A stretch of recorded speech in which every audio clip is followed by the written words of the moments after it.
کہ جو صبح کی نماز نہیں پڑھتا وہ اپنے لیے جہنم کا سامان کرتا ہے، اور بہتر ہے کہ اخروی جہنم کی بجائے اسی دنیا میں ان کے گھر جلا دیے جائے۔ یہ ایک پیغام ہے، ایک غصے کا اظہار نہیں ہے۔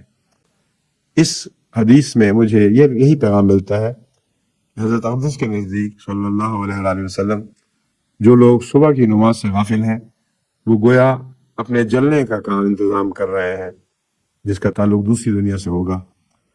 تو ان کے لیے بہت بہتر ہوتا کسی دنیا میں جل جاتے بجائے اس کے کہ بعد کی جواب طلبی میں مبتلا ہو کر جہنم کے عذاب کو مول لیتے۔ ایک موقع پر حضرت صلی اللہ علیہ وآلہ وسلم نے صبح کی نماز پر نہ آنے والوں کے متعلق اس قدر غم اور خفگی کا اظہار فرمایا کہ آپ نے فرمایا کہ اگر یہ جائز ہوتا تو میں بعض لوگوں کو لکڑی کے گٹھے اٹھواتا، ان گھروں کو جلا دیتا جن گھروں میں لوگ آرام سے سوئے پڑے ہیں اور صبح کی نماز کی توجہ نہیں ہے۔ اب بظاہر یہ ایک بہت ہی خشمگین اظہار ہے، بڑی سختی پائی جاتی ہے اس میں، لیکن ایک تو حضرت صلی اللہ علیہ وآلہ وسلم نے ایسا نہیں کیا، جس کا مطلب یہ ہے کہ کسی دوسرے انسان کو بھی حق نہیں ہے اس معاملے میں وہ جسمانی سختی یا مادی سختی سے کام لے، لیکن اس بات کی تکلیف ہونا ضروری ہے، اور ہر گھر والا کم سے کم اس تکلیف میں ذمہ دار ہے کہ رسول اللہ علیہ وسلم کی غلامی اختیار کرے، اور جب اپنے بچوں کو اس قسم کی کمزوری میں مبتلا دیکھے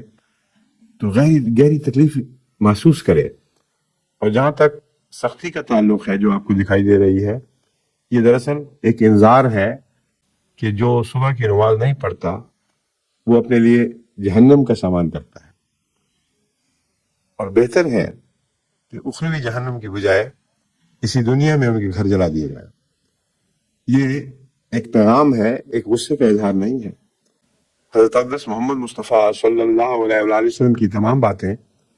بہت گہرائی رکھتی تھیں، اور ہر اظہار میں ایک پیغام ہوا کرتا تھا، بہت معنی خیز اور دیر پا اثر رکھنے والا۔ اس حدیث میں مجھے یہی پیغام ملتا ہے، حضرت اقدس کے نزدیک صلی اللہ علیہ وآلہ وسلم، جو لوگ صبح کی نماز سے غافل ہیں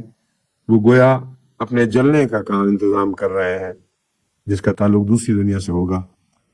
تو ان کے لیے بہت بہتر ہوتا کسی دنیا میں جل جاتے بجائے اس کے کہ بعد کی جواب طلبی میں مبتلا ہو کر جہنم کے عذاب کو مول لیتے۔ بس نماز صبح خصوصیت کے ساتھ میرے پیش نظر ہے